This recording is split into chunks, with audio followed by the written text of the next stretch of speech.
Hi there. I'm Julie Stokes with Ellevate, Louisiana.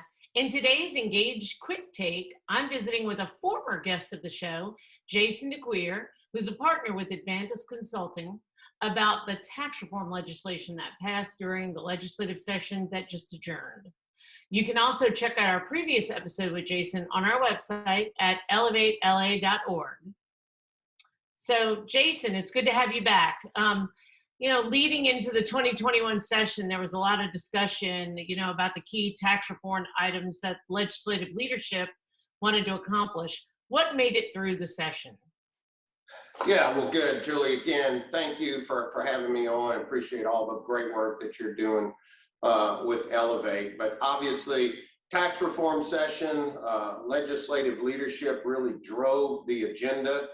And although, look, they were swinging for the fences and trying to improve every aspect of our tax code, the major changes fell in really two buckets. The first bucket was sales tax. And you know how long we have been debating making our sales tax system more efficient. You actually chaired a group not long ago trying to clean up our sales tax structure and put it on par with the rest of the country. We were able, or the legislature was able to pass a constitutional amendment that would purport, if passed on the ballot October 9th, streamline and create more of a centralized collection system for all sales taxes in the state. That's a big deal, and that's a big deal to comply with Wayfair. That's a big deal to make ease of reporting those taxes easier for both small and large businesses and just businesses all size. So that's the real big ticket initiative that they got through. Of course, constitutional amendment will need to pass on the ballot. The second bucket was income tax, and they were able to make some improvements in both the corporate income tax as well as the individual income tax structure. Now, there's been a lot of talk about flat taxes and trying to get to one single rate. They weren't able to achieve that, but through compromise, they were able to get rid of the federal income tax deduction, which was also constrained by the Constitution. And as a result, they were able to lower rates. And that's always what we've talked about, expanding the base, lowering rates. So two good things happened because of this. One, we're no longer tied to the federal system. So every time Congress makes changes, our budget is not impacted. Of course, if this passes by vote of the people. And two, we were able to lower rates a little bit. And in corporate, it's kind of an extra bonus because we had 5 different rates of tax. Now we only have 3. In individual, we still have 3 rates of tax, but they all have been lowered a little bit. But it sets it up for the legislature to now make more changes just by legislative action. You won't need constitutional amendments and those sort of things. One other kicker was the franchise tax, which was tied to this.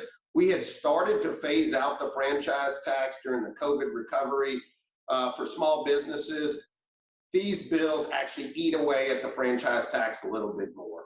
And it lowers the amount that you pay on the highest tier capital, and that lowest tier capital that used to be taxable would no longer be taxable. So those are the major things, Julie, that the legislature achieved. Again, I keep saying it will require an October 9th vote of yes, and the majority vote yes, in order for those things to fully be enacted. So what are you hearing on the streets right now about what's going to be done to inform the public for this big vote that's coming up? Because it's not that far away. It's not. And as you know, these actually started off as they were being drafted as initiatives for the 2022 election. And as we were getting down the home stretch, legislative leadership felt like with the momentum and everything else, let's not put this off a year. We've done so much educating through the legislative process and even leading up, then let's not pull this off the shelf when it's a bit stale. Let's go ahead. And so that was a change. Senator Jimmy Harris from New Orleans actually filed a bill that said all constitutional amendments would go on October 9th. So they changed the language in the bills to meet that, and then they would go on the 9th. In terms of what's being done, I can tell you there are a lot of groups, interested stakeholders, that are trying to corral their membership base, their supporters. There's fundraising initiatives, and this is going to be treated like a true campaign. And so there will be statewide tours by a lot of these groups. There'll be experts trying to make sure that voters are educated and aware of what this means. As you know, anytime you see the word tax on a constitutional amendment or the ballot, people get confused. So all of that has to take place. And I will tell you, that was ramping up really well after the session. And now, you know, there's talk about a veto session. So there are multiple things that are going on right now leading up to that October 9th. But I do think that there will be a successful campaign mounted. Well, it ought to be an interesting couple of months. We're going to be discussing this and other legislative topics at our convention or our conference that we have coming up in August. So if you're interested in joining Ellevate, seeing more of our Engage videocast or podcast series, or attending that conference, you can visit www.ellevate, with 2 L's, ellevatela.org. Thank you, Jason, for being with us, and I cannot wait to see how the next few months unfold. Likewise. Thank you, Julie.